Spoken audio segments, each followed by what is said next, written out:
എനിക്ക് ഈ ഗോവിന്ദൻ മാഷ് ആരാണ്, അല്ലെങ്കിൽ പുള്ളിക്കാരൻ എവിടെയാണ് ജീവിക്കുന്നത്, എവിടെയാണ് ജനിച്ചു വളർന്നത്, I have no clue about all these things and neither am I related to that gentleman. അപ്പോൾ പുള്ളിക്കാരനെ കുറിച്ച് മനഃപൂർവ്വം ഫാബ്രിക്കേറ്റ് ചെയ്യേണ്ട കാര്യം എന്നെ സംബന്ധിച്ചിടത്തോളം ഇല്ല. അറിഞ്ഞുകൂടാത്തൊരു വ്യക്തിയെക്കുറിച്ച് ഞാൻ പറയേണ്ട കാര്യം എന്തോ, ഞാൻ പറയുന്ന കാര്യങ്ങളെല്ലാം ഇന്ന് വരെ ഞാൻ അതിൽ ഉറച്ചു നിൽക്കുന്നുണ്ട്, ഒരിക്കലും പിന്മാറുന്നില്ല.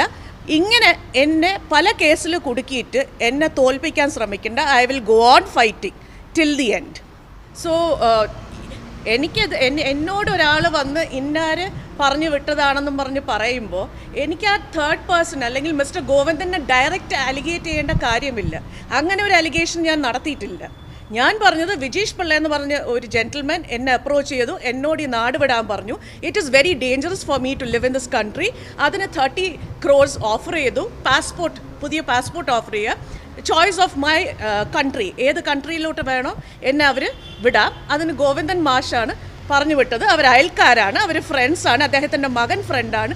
ഇതൊക്കെ പുള്ളിക്കാരൻ പറഞ്ഞതാണ്. എനിക്ക് ഈ ഗോവിന്ദൻ മാഷ് ആരാണ്, അല്ലെങ്കിൽ പുള്ളിക്കാരൻ എവിടെയാണ് ജീവിക്കുന്നത്, എവിടെയാണ് ജനിച്ചു വളർന്നത്, I have no clue about all these things and neither am I related to that gentleman. അപ്പോൾ പുള്ളിക്കാരനെ കുറിച്ച് മനഃപൂർവ്വം ഫാബ്രിക്കേറ്റ് ചെയ്യേണ്ട കാര്യം എന്നെ സംബന്ധിച്ചിടത്തോളം ഇല്ല. അറിഞ്ഞുകൂടാത്തൊരു വ്യക്തിയെക്കുറിച്ച് ഞാൻ പറയേണ്ട കാര്യം എന്തോ, ഞാൻ പറയുന്ന കാര്യങ്ങളെല്ലാം ഇന്ന് വരെ ഞാൻ അതിൽ ഉറച്ചു നിൽക്കുന്നുണ്ട്, ഒരിക്കലും പിന്മാറുന്നില്ല. ഇങ്ങനെ എന്നെ പല കേസിൽ കുടുക്കിയിട്ട് എന്നെ തോൽപ്പിക്കാൻ ശ്രമിക്കേണ്ട. I will go on fighting till the end. Vijesh Pillai ഈ 30 കോടി വാഗ്ദാനം ചെയ്തു എന്നുള്ള താങ്കളുടെ ആരോപണത്തിൽ അതിപ്പോഴും ഉറച്ചു നിൽക്കുകയാണ്. 100% ഉറച്ചു നിൽക്കുന്നുണ്ട്. അതുകൊണ്ട് തന്നെയാണ് ഞാൻ ബാംഗ്ലൂർ പോലീസിന് പരാതി കൊടുത്തതും. ഇവിടെ അവരെന്നെ എന്തൊക്കെയോ പേരിൽ വിളിച്ചു വരുത്തി. They are trying to protect Vijeesh Pillai എന്നാണ് എനിക്കിന്ന് അവരുടെ ചോദ്യോത്തര ഒരു ഡ്രാമയിൽ എനിക്ക് മനസ്സിലായത്. ഓക്കെ, സോ വരുന്നിടത്ത് വെച്ച് കാണാം. പക്ഷെ എന്തൊക്കെ സംഭവിച്ചാലും I will go on fighting till the end. ഈ ഗോവിന്ദ മാസ്റ്റർ ഇത്തരത്തിലുള്ള ഒരു കാര്യം ചെയ്യുമെന്ന് കരുതുന്നുണ്ടോ? എനിക്ക് ആ വ്യക്തിയെ കുറിച്ച് അറിയില്ല, ബിക്കോസ് ഐ ഡോണ്ട് നോ അങ്ങനത്തെ ഒരാൾ എക്സിസ്റ്റ് ചെയ്യുന്നുണ്ട്. ഇപ്പം ഈ ഒരു കേസ് വന്നതിന് ശേഷം അങ്ങനെ ഒരു വ്യക്തി ഉണ്ടെന്നറിയാം. പക്ഷേ ആദ്യമായി ഞാൻ അദ്ദേഹത്തിനെ കുറിച്ച് കേൾക്കുന്നത് വിജീഷ് പിള്ളയുടെ വായിന്നാണ്.